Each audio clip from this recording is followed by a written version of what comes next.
1986.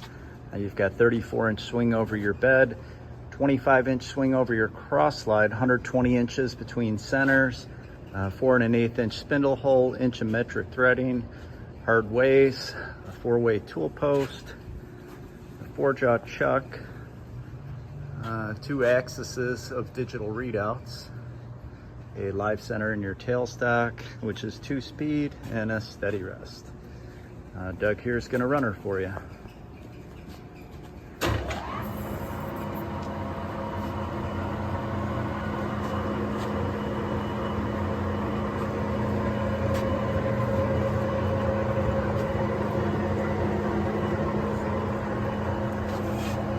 See that carriage feed. So your cross slide feeding in.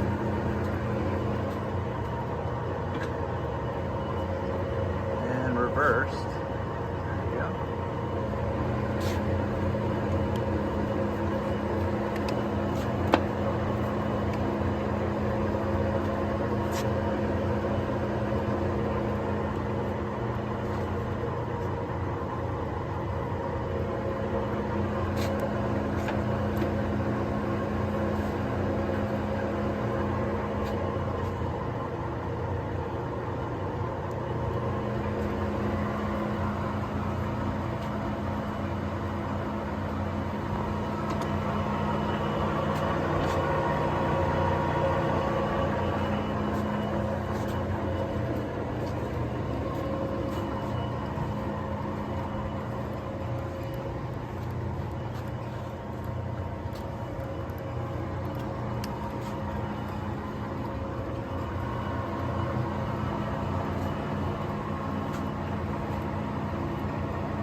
That concludes our video demonstration. This machine can